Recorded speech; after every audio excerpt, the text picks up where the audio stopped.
Hello dear students, देखिए मैं आज आपसे न्यू अपडेट के बारे में बात करूंगा एनटीए यूजीसी नेट के बारे में। ठीक है, चलिए वीडियो को लास्ट तक देखेंगे, स्किप नहीं करेंगे क्योंकि मैं इसमें आपको इम्पोर्टेंट फैक्ट बताऊंगा। ठीक है, जैसे एनटीए क्या होता है, देखिए नेशनल टेस्टिंग एक एजेंसी होती है जो, ठीक है, जिसकी शुरुआत 2020 में हुई है और ये सारे एग्ज़ाम्स जितने भी होते हैं, जैसे सीटेट एग्ज़ाम होता है, यूजीसी नेट एग्ज़ाम्स होता है, तो इन एग्ज़ाम्स को कराने के लिए एनटीए का एनटीए की स्थापना हुई है। इससे पहले क्या होता था कि सीबीएसई जो है, central board of secondary education, ये सारे एग्ज़ाम्स लेता था जितने भी टीचिंग से रिलेटेड थे। तो चलिए, UGC NET university grant commission, NET national eligibility test, दोबारा से देखते हैं, national testing agency, university grant commission, national eligibility test. यहाँ तक आई होप आपको अच्छे से समझ में बात आ गई होगी। ठीक है,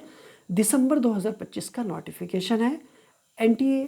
ठीक है, यहाँ पर नेशनल टेस्टिंग एजेंसी बता दिया, नोटिफिकेशन इसका आ गया है और नोटिफिकेशन की डेट है 7 अक्टूबर 2025।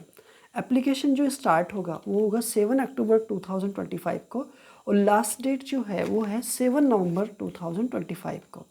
करेक्शन डेट के लिए टाइम दिया गया है फ्रॉम 10 to 12 नवंबर 2025 को, यानी 3 डेज़ का आपको करेक्शन की डेट दे दी गई है। ठीक है, फीस क्या है जनरल के लिए, जनरल कैंडिडेट को मतलब 1150 रुपये सबमिट करना है, जबकि ईडब्ल्यूएस और ओबीसी कैंडिडेट को 600 रुपये सबमिट करना है, जबकि एससी एसटी और पीएच मतलब फिजिकल जो भी हैंडीकैप्ड हैं उनके लिए 325 रुपये सबमिट करना है। आई होप ये बात भी आपको क्लियर समझ आ गई होगी।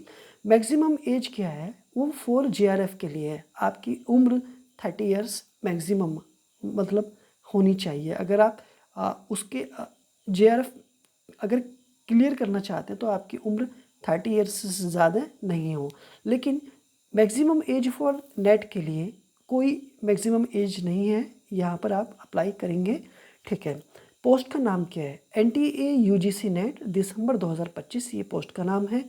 एलिजिबिलिटी क्या होनी चाहिए आपके पास, उस पर बात करते हैं। देखिए, आप किसी भी सब्जेक्ट से पोस्ट ग्रेजुएट हो या अपेयरिंग हो, ठीक है, या आपके पास फर्स्ट और सेकंड सेमेस्टर क्वालिफाई हो, यानी कि 1 ईयर आप क्वालिफाई हो और या फिर आप पीजी पास्ड हो। जनरल कैटेगरी के जो कैंडिडेट हैं उनके पास लिए 55% मार्क्स पीजी में होने चाहिए। ठीक है, जबकि ईडब्ल्यूएस ओबीसी के लिए 50%, जबकि एससी एसटी और फिजिकल हैंडीकैप्ड के लिए 45% मार्क्स होने चाहिए अगर आप इस एग्ज़ाम में बैठते हैं तो। ठीक है, ये बात आपको अच्छे से समझ आ गई होगी। एग्ज़ाम के बारे में बात करते हैं। देखो, एग्ज़ाम जो पैटर्न है वो 180 मिनट का होगा और पेपर नंबर फर्स्ट होगा और पेपर नंबर सेकंड होगा। ये 3 घंटे का जो पेपर होगा इसमें कोई गैप नहीं होगा।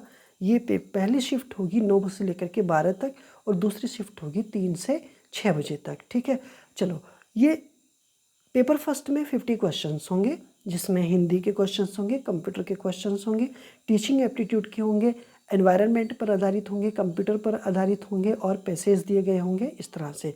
जबकि पेपर नंबर सेकंड जो होगा वो स्पेशलाइज्ड सब्जेक्ट का पेपर होगा। आप जिस सब्जेक्ट से पीजी करेंगे आप वही सब्जेक्ट के क्वेश्चंस, आपको 100 क्वेश्चंस आएंगे, बाकी के जो 50 क्वेश्चंस होंगे वो कॉमन होंगे, हर सब्जेक्ट वाले के लिए होंगे। तो इस तरह से टोटल क्वेश्चंस होंगे 150 और एवरी क्वेश्चन जो है वो 2 मार्क्स का हो जाएगा, तो टोटल मार्क्स हो जाएंगे 300 मार्क्स आपके हो जाएंगे। निगेटिव मार्किंग इसमें होगी नहीं, ये बात आपको ध्यान रखनी है अच्छे से। ठीक है, एग्ज़ाम जो होगा वो सीबीटी होगा, यानी कंप्यूटर बेस्ड टेस्ट होगा। उसके बाद मेरिट लिस्ट लगेगी आपकी और डॉक्यूमेंट्स वेरिफिकेशन हो जाएगा। इस तरह से आप अगर पीजी कर रहे हैं या आप पीजी क्वालिफाइड हैं और आपके इससे रिलेटेड मार्क्स हैं तो आप प्लीज़ इस फॉर्म को ज़रूर सबमिट करें और आप इस टेस्ट को ज़रूर दें। मिलता हूँ आपसे नेक्स्ट वीडियो में। अगर चैनल पर नए हैं तो सब्सक्राइब ज़रूर करें। Thanks for watching this video.